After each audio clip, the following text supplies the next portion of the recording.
This is BGN Biased Gaming News, home of up-to-date, factual, and unbiased gaming news, where gaming news is taken seriously. Now with your hosts, Michael G. and Leonard G. Hello, folks. Welcome back to Biased Gaming News, your number one spot for unbiased gaming news. I'm your host, Michael G. And I'm Leonard G. And boy, do we have some burning news this week. Burning like that burn you get in the pants after a weekend in Thailand. I know that feeling all too well, Leonard. But for me, it wasn't a trip to Thailand. It was more of a trip to Tijuana. Wow. You see, I've been going back and forth to get a second opinion on my botched prosthetic penis. Wow. And let me tell you, those guys have literally ruined me from the groin down. Wow. Tonight's top story. The sweaties aren't going to like this one. The multiplayer-focused next installment in the Elden Ring series, Elden Ring Nightreign, just released on Thursday to lukewarm reviews. Elden Ring Nightreign takes the high-stakes action of the first game and reworks it into a 3-player co-op race against the clock where you must complete 45-minute to 1-hour runs in an attempt to better equip your characters to defeat a big bad boss at the end of it. Elden Ring fans will be enraptured to hear the difficulty is still present in this installment, but this game's biggest and hardest boss will not be a 4-armed flying giant with planet-sized swords, but instead will be the task of finding not only one, but 2 real-life friends to play with. Some Day 1 players have said the task of finding 2 friends to play with was equivalent to fighting 4 of the hardest Elden Ring bosses at the same time, and that they may have finally met their match with this game. Wow, those From Software guys really know how to one-up themselves when it comes to difficulty. Yep, they sure know what their audiences want, don't they?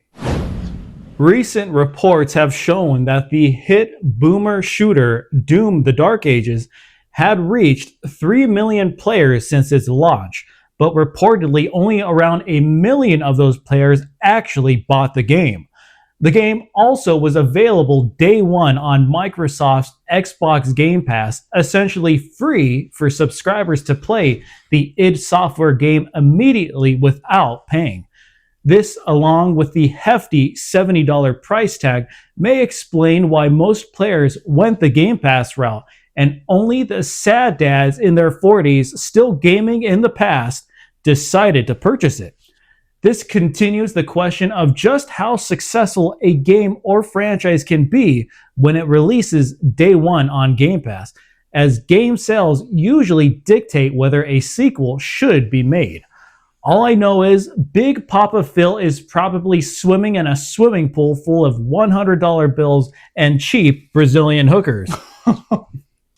What do you get when you combine DNA from Grand Theft Auto, Mafia 3's Lincoln Clay, Roblox, and a mysterious and shady development that has players questioning what kind of game this is 1 week before release?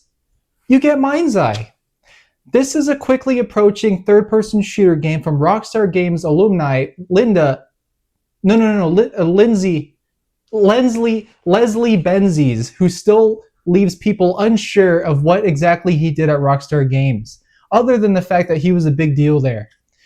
The game is a third-person shooter. A third-person shooter is what this game is. You shoot things in third person, and the game has robots. Well, I was actually under the impression that this was a third-person shooter. What is going on with the teleprompter? Why does it just keep repeating the same thing over and over again? All right, come on, guys. You can't just write, I don't know what's right about this game over and over in the teleprompter. Give me something to work with here. Very unprofessional, guys. I mean, do we have interns writing the stories again? Mindeye releases June 10th. It's not time to wake up just yet, Samurai, as the sequel to the weirdly successful Cyberpunk 2077 has only just entered pre-production, claims developer CD Projekt Red in a recent financial report. The sequel has also officially received a name which I feel will only confuse franchise newcomers, as they may question if the sequel is actually a prequel, since the titles go from Cyberpunk 2077 all the way back down to Cyberpunk 2. CD Projekt also states 96 of their 730 developers are currently working on the Cyber sequel, while 422 are currently chugging away on the highly anticipated The Witcher 4, the next game the Polish developer plans to release. CD Projekt Red also stated fans should not expect Cyberpunk 2 before 2030. And they also stated we shouldn't take their gameplay demos at face value, and we shouldn't expect the game not to be a buggy mess at launch. You know, it's hard to believe that Cyberpunk 2077 had wall running at one point. It's hard to believe Cyberpunk 2077 had a lot of planned features that were simply cut due to probably time. But we are not falling for that again, right? Michael, look, new Cyberpunk features on Reddit. OMG, I am so hyped for this game. Oh my god, I cannot wait. Keeping with tradition of wasting years of hard work and endless amounts of money, EA has officially shut down their Black Panther game from developer Cliffhanger Games.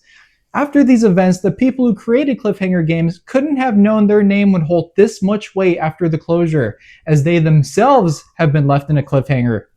This cancellation is also not a good look for EA, as some are questioning their decision to cancel their only superhero game that represents the African American community.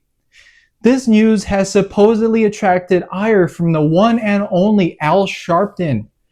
Some sources have tried to reach out to him about this news, in which he replied, "That expletive EA and their expletive racist CEOs, expletive trying to keep the man down, expletive sports games every year, expletive microtransactions, expletive, expletive, expletive." Wow, he must feel strongly about this recent decision. It sure seems like it, Michael. Does Al Sharpton even play video games?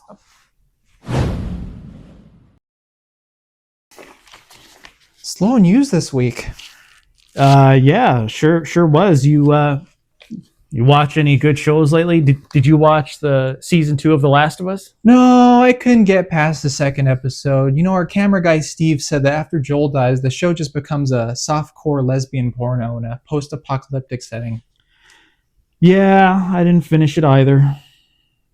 Did you play any good games lately? No, not really. I mean, I've been playing Final Fantasy VII Rebirth a little bit here and there. Wow. Yeah. Well, I think that's a good point to wrap it up. I'm Leonard. And I'm Michael. And keep wobbling those joysticks out there and have a great night. So show me your drawing here. Oh, Michael. yeah. It's just a little bit of a duel that I've been working on since the news has been so slow. When did we get a Bob Ross in the building? Oh, no. I'm nothing like Bob Ross. You mind making one for me? You mind if I take this one home? No, this is mine. This is BGN Biased Gaming News, home of up-to-date, factual, and unbiased gaming news, where gaming news is taken seriously.